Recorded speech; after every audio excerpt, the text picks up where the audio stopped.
कि साजी चतुरंग सैन अंग में उमंग धार सारजा शिवाजी जंग जीतने चलत है भूषण बनत नाद बिहद नगारन के नदी नद मद गैवरन में रलत है एल फैल खैल बैल खलक में गैल गैल गजन की पहले ठैल सैल उछलत है और तारा सुतरनी धूरी धरा में परती जी में थारी पर पारा पारा वार यो हलत है।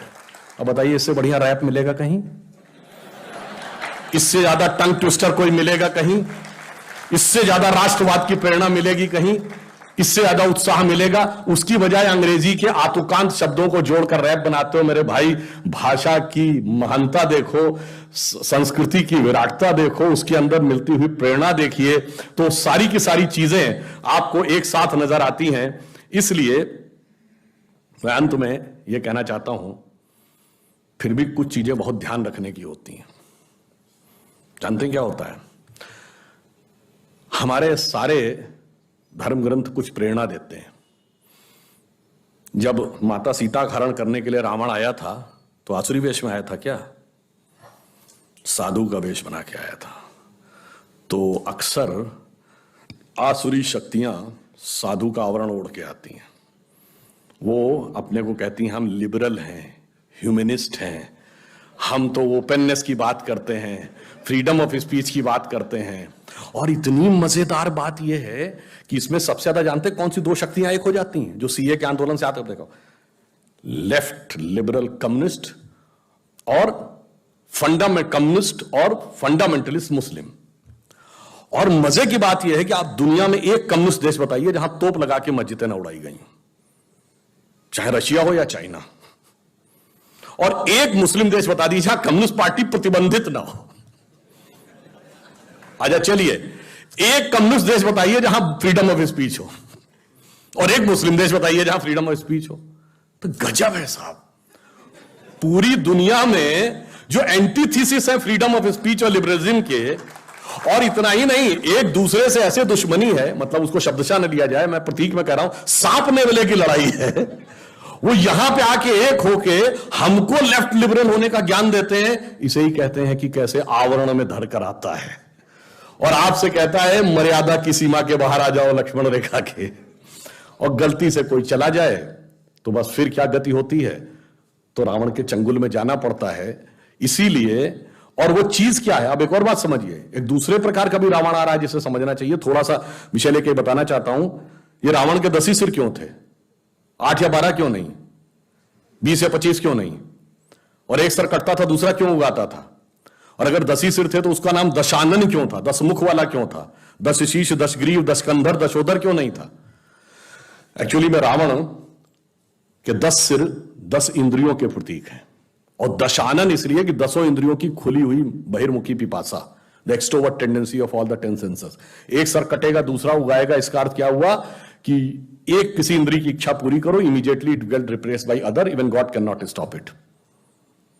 इसलिए यानी क्या है? वही जो आजकल कंज्यूमरिज्म, मार्केटिज्म बच्चों को पढ़ा रहा, दिल मांगे मोर और चाहिए, हर गाड़ी भी चाहिए, ये भी चाहिए, तो 3 प्रकार की ड्रेसेस चाहिए, 6 प्रकार की स्ट्रिप्स चाहिए, जूते अलग प्रकार के चाहिए, फिर ये भी खाने में चाहिए, 56 प्रकार की आइसक्रीम चाहिए, वगैरह वगैरह।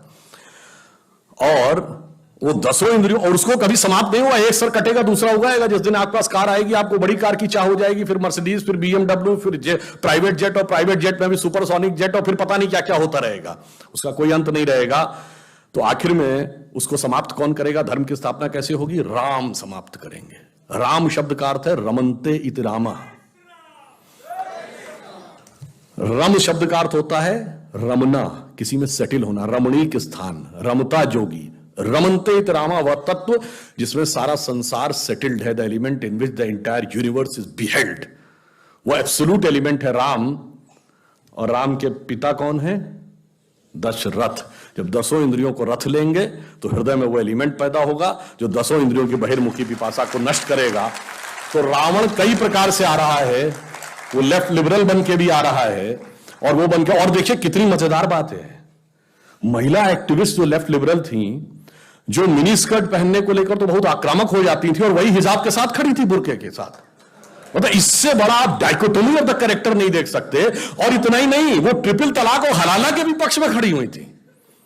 इससे ज्यादा आप मजाक क्या समझ सकते हैं कि इसका मतलब उनका किसी भी प्रकार से कोई लेना देना नहीं था किसी भी चीज से, केवल उनको एक धर्म संस्कृति के बारे में बात करनी थी, इसलिए मैं कहता हूं उस रावण को समझिए भली भांति और उसका प्रतिकार करने के लिए सूक्ष्म दृष्टि देखिए और अपनी लक्ष्मण की मर्यादा रेखा न लांघिए, क्योंकि रावण आजकल जानते किस रूप में आ रहा है कि वेश वाणी तत्व दर्शन दूसरों का यह सभी ले, विकृति को हम ग्रहण करते निज प्रकृति को आज भूले। हो गए हैं स्वप्न सब साकार कैसे मान ले, हैं संग गीत था, टल गया सर से व्यथा का भार कैसे मान ले हम। तो समझिए वो उस रूप में आ रहा है। और फिर अंत में कहता हूं मगर अब जरा गौर से देखिए ये देश जा कहां रहा है। 2 मिनट और लेता हूं।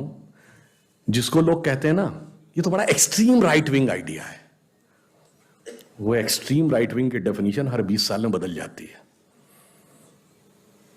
और वो राइट विंग अब सेंट्रिस्ट आइडिया हो जाता है। उसकी शुरुआत यहीं से हुई थी। 1905 में जब लोकमान्य तिलक ने पूर्ण स्वराज की बात कही थी तो उनको क्या कहा गया था? Right wing fundamentalist. ये क्या बात कर रहे हैं?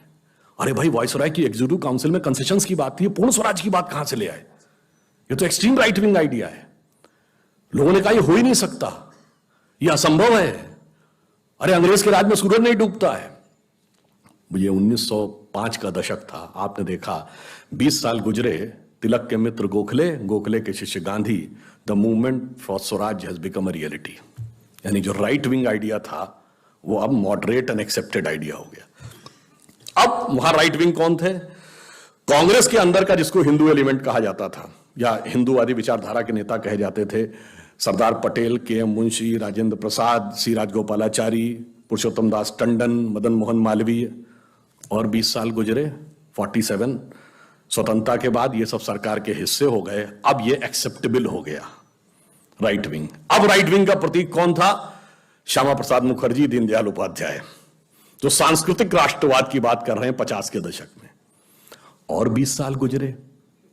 याद करिए 60 के दशक का अंत होते होते पुराने लोगों को याद होगा कि लोहिया जी और दीनदयाल जी के बारे में कहा जाए, दीनदयाल जी ने कहा लोहिया जी राष्ट्रवादी समाजवादी हैं और लोहिया जी ने कहा दीनदयाल जी समाजवादी राष्ट्रवादी हैं। और हमारी संयुक्त विधायक दल की सरकारें बन गई कई राज्यों में। अब वो extreme right wing idea moderate and accepted हो गया। अब 70 के दशक में राइट विंग का प्रतीक कौन था? अटल बिहारी वाजपेयी, हिंदू तनमन हिंदू जीवन रग रग हिंदू मेरा परिचय। और 20 साल गुजरे, 90 का दशक, अब अटल जी एक्सेप्टेबल थे, अब अडवाणी जी राइट विंग थे। सौगंध राम की खाते हैं मंदिर वही बनाएंगे कह रहे हैं, बताइए कैसे हो सकता है? और 20 साल गुजरे, 2010 का दशक, अब अडवाणी जी स्वीकार थे, मोदी जी राइट विंग है। मगर आप 125 साल में देखिए वो उत्तरोत्तर the direction of Indian politics is going in right direction. इसलिए आप यह विश्वास रखिए कि नियति ने तय कर रखा है कि अगले 20 साल बाद क्या होने जा रहा है। इसमें कोई संशय मत रखिएगा।